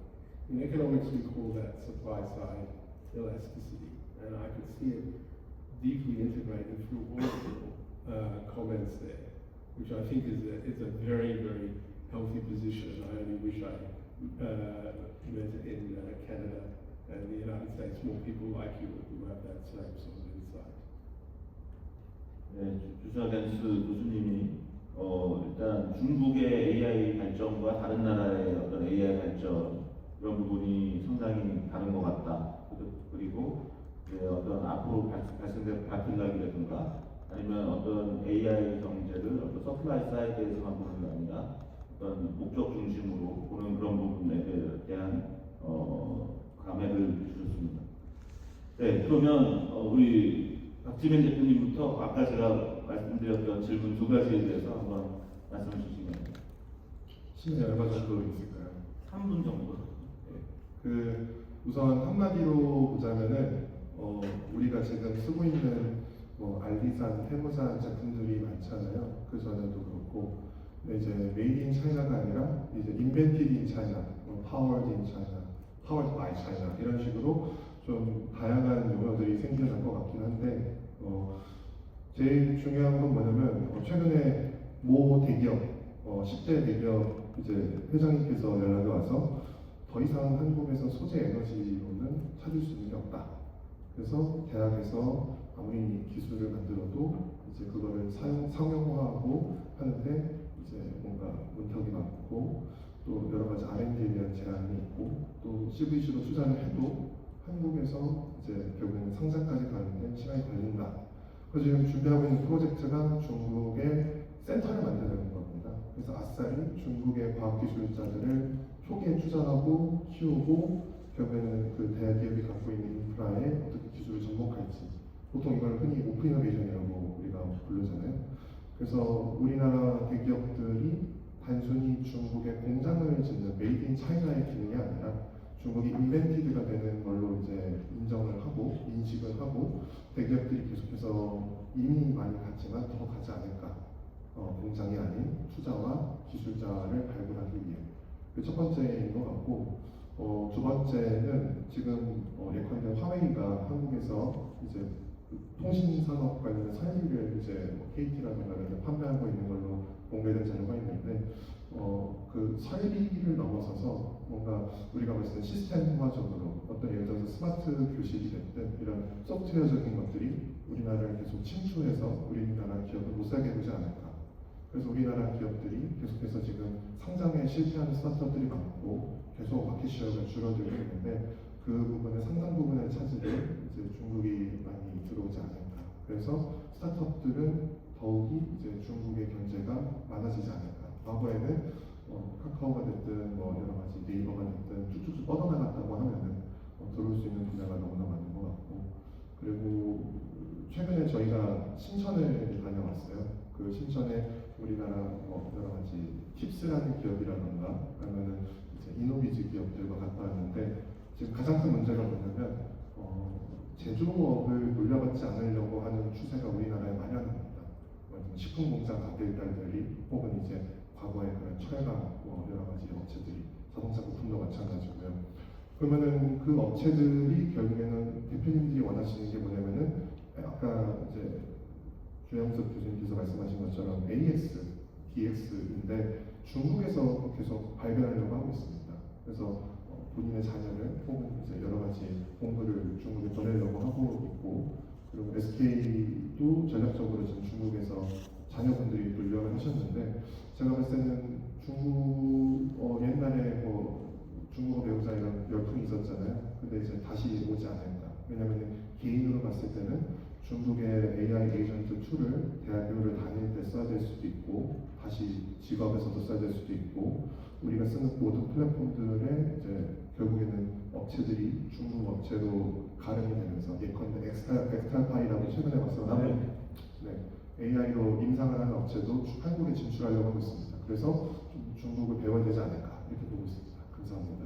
네, 주로 예측만 말씀하셨어요. 예측과 우리가 준비해야 될 거를 부탁드렸는데 시간을 많이 쓰셨습니다. 그러면 신정교 대표님, 5년 후에 어떤 변화가 있을 거기 때문에 개인과 민간과 정부는 이런 걸 준비해야 할 것이다. 이런 액션을 해야 될 것 같다. 라는 말씀 좀 주시면 좋겠습니다. 네, 저는 일단 짧게 말씀드리고 그 다음에 화두를 하나 드려보고자 합니다. 일단 우리가 생각하는 AI 데이터 센터라는 거는 그 GPU만 필요한 게 아니라 그 안에 깔리는 부대 산업들이 엄청나게 크거든요. 아까 말씀드린 더빙이나 칠러나 공장 짓는 데 필요한 그런 제조업에 필요한 기관들이 보통 AI 데이터 센터를 지을 때 35%의 비용을 차지합니다. 근데 그쪽에서의 경쟁력이 한국이 있는 편이지만 약한 편이에요. 중소규모에서 있지만 대규모로 가게 되면 보통 독일로 가게 되죠. 슈나이더 일렉트릭이나 냉각 같은 경우 벌티브로 가게 되고, 하지만 지금 중국과 미국의 갈등이 있는 상황에서 어떻게 보면 미국 외에서의 그런 AI 데이터 센터 산업에서 우리가 기반 산업, 특히 제조업 기반으로 회복할 수 있는 여지가 많기 때문에 그런 쪽에 대한 투자가 필요하다. 지금 정책적으로 그쪽이 강조되고 있지는 않은데 그런 쪽이 지금 그나마 선진국에 들어간 국가들 중에서 제조업이 어느 정도 살아있는 한국으로서는 한번 집중해볼 만하다는 생각이 들어요. 5년 말씀을 드려서 하는 건데 저희는 보통 챗GPT로 대부분 AI를 처음 만났기 때문에 그 챗GPT가 어떤 AI의 표상처럼 느껴지고 계십니다. 그런데 그건 그냥 라지랭귀지 모델, 그냥 되게 일부거든요. 전체 중에서 트랜스포머를 쓰는 것 중에 시퀀스를 만드는 모델 중에서도 텍스트를 만드는 모델이죠. 그런데 그 인텔리전스를 우리가 컴퓨터로 구현을 한다는 분야는 훨씬 더 넓어요. 그러면은 여러분들이 이렇게 한번 생각해 보시면 좋겠습니다. 지능이 정말로 넘쳐나서 인간의 지능의 몇십 배, 몇백 배를 넘어서 몇천 배의 지능이 세상에 그냥 널려 있는 상황이라고 생각을 해볼게요. 멀리 안 가도 되죠. 우리가 챗GPT에 들어가는 그런 GPT 3.5 기반의 모델들의 성능 정도는 아마 내년 정도면 스마트폰에서 다 구현이 될 거예요. 지능이 어느 정도 이상의 지능은 엄청나게 대량화 이후에 표준화가 되고 상황에 널리는 상황이 되는 거죠. 그리고 당연히 이런 LLM이 문제가 아니라 피지컬 AI 얘기도 나오고 있고, 그렇게 되면 할 수 있는 일이 지금은 우리가 지적 노동을 많이 대체를 하지만 결국에는 지능 기반으로 필요한 모든 노동을 대체를 한다고 생각을 해볼게요. 5년 후에 집을 사람이 짓고 있을까요? 예를 들면 내가 전원주택을 지어요. 그 전원주택을 사람이 짓고 있을까요? 아니면 또 10년으로 봅시다. 서울시 한가운데 어떤 건물을 크게 지어야 돼요. 재건축을 하고. 그럼 그 재건축을 할 때 필요한 인력의 수가 지금이랑 똑같을 거라고 보지 않는 게 저는 좋다고 생각을 해요. 엄청나게 지능이 풍부한 상황에서 그게 물리적인 어떤 그 주체와 만나게 되면은 그 후에 등장하는 일들은 지금 우리가 상상하는 그걸 넘어간 걸 겁니다. 우린 대부분 인간이 하는 일을 AI가 대체한다고 생각을 하잖아요. 그런데 그걸 넘어서게 되면 결국 인간이 하려고 생각해본 적도 없거나 그런 일들을 할 수 있게 될 거예요. 바다에 쓰레기가 많다고 하죠. 그 쓰레기를 지금 사람이 줍는 걸 AI가 대체한다는 정도의 생각을 하지만 뭐 태평양 한가운데 있는 쓰레기섬 전체를 그런 인텔리전스 기반의 기계가 처리해 줄 수도 있을 겁니다. 그러니까 조금 더 우리는 생각을 더 멀리 해보는 게 지금 필요한 시기가 아닌가 해요. 왜냐하면 기술적으로 맨날 이제 자본이 얼마나 모였다, 엔비디아가 얼마나 잘 된다, 구글이 얼마나 잘 된다 이런 눈앞에 어떤 것들도 당연히 존재를 하지만 결국에는 그분들도 그 위치에 지금 있기 위해서는 10년 전에 10년 정도 이럴 거야라고 좀 크게 생각을 했던 부분들이 있거든요. 어차피 단기 이런 계획들은 사업을 하는 사람들이 많이 고민을 하고 뭐 국가도 고민을 해주겠지만 그걸 받아들이는 우리 입장에서 나의 삶의 입장에서는 10년 후에 세상이 어떻게 바뀔 수 있을 것인가를 조금 더 전향적으로 생각해 보면 어떨까 하는 화두를 한번 드려보겠습니다. 네, 감사합니다. 이준석 대표님 말씀 주실 거 있으면 결국 저는 우리가 앞으로 잉여 생산력이나 이런 걸 뭘 할 수 있을까에 대한 고민이 많아질 거다 이렇게 생각합니다. 우리가 아리테무도 얘기 나왔지만 아리테무가 최근에 물건 쏟아내는 이유가 생산량에 대해 가지고 소비가 쫓아가지 못하고 있기 때문에 한국이 지금 덤핑하고 있는 거 아니겠습니까? AI가 우리가 지금 단계에서는 AI 모델 그 자체를 개발하고 또 그런 과정에서 AI에 대한 엄청난 투자가 이루어지고 많은 연산력이 어떤 권력이다 이렇게 얘기했지만은 사실 우리가 삶에서 접하는 문제들의 수라든지 우리가 일상생활 동안 겪는 문제의 수준이라는 문제는 꽤 유한할 겁니다. 우리가 영어 사전을 보면은 옥스퍼드 사전 이런 거 보면 한 60만 개 정도의 단어가 있거든요.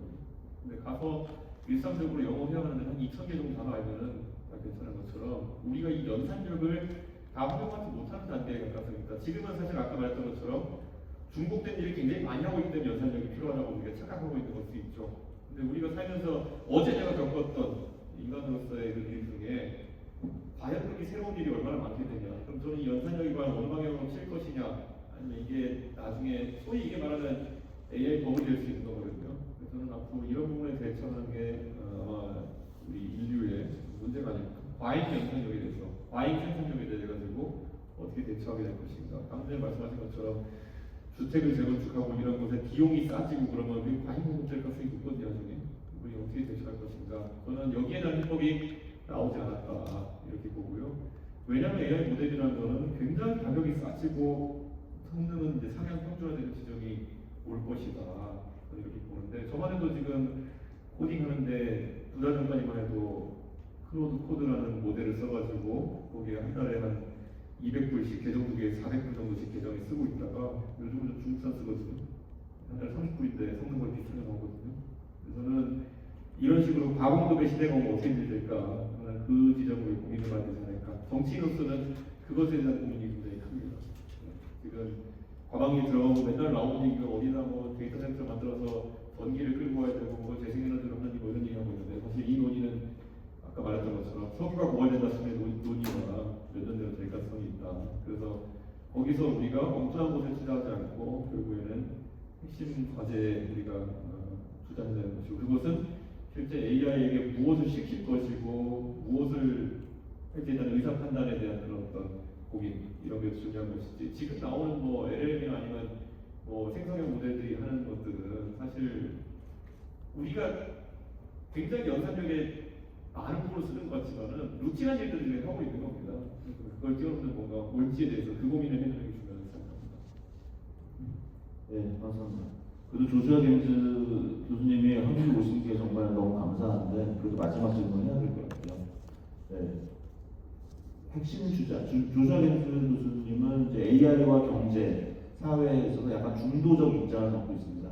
굉장히 이제 AI가 완전히 파괴적 기술이다라는 입장보다는 노멀 테크놀로지라는 입장을 또 갖고 계시고 있고, 또 AI가 뭐 파트너고 AI가 완전히 인간을 대체한다라는 관점보다는 또 관점과 AI가 도구라는 관점, 이 중간에서 AI가 월크다라는 말씀하셨는데, 제가 아까 하고 싶었던 질문을 만약 마지막으로 드리면 AI가 월크다라는 말과 월커다라는 말이 어떻게 다른지 좀 알고 싶고, 이런 관점에서 일반인과 정책가가 어떤 준비와 행동이 필요한지, 그다음에 앞으로 저는 AI가 하나의 노멀한 자동화 기술이기 때문에 카메라가 오늘날 유튜버 같은 직업을 만들고 자동차가 엄청난 산업과 일자리를 만든 것처럼 저는 AI가 엄청난 산업과 일자리를 만든다고 보고 있는 입장인데, 단지 제가 천재가 아니라서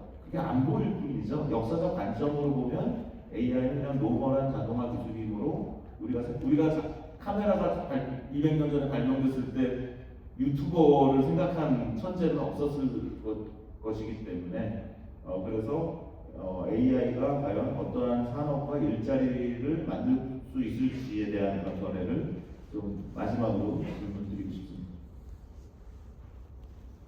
So I don't see myself as neutral, but as sane.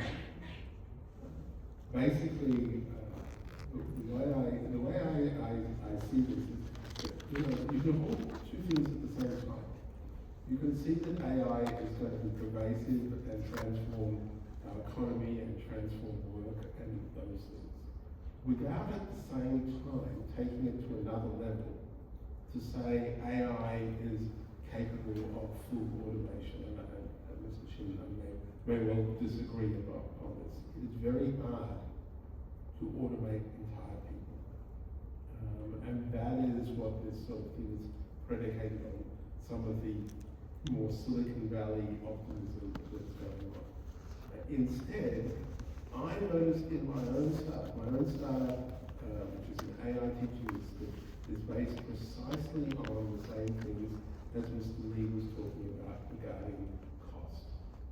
The key thing about AI is where it is already, and where it's been for the last 3 years, is already extremely cheap. It's the latest and greatest models that are designed to end up and target and replace entire workers that are currently expensive and are currently power hungry. But if we just stop that tomorrow and just used what we have, we will already have a transformational technology, because we can use these almost virtually free technologies to transform coding, writing, sorting of knowledge, communication of knowledge, a whole host of other things, and things that we haven't even envisaged.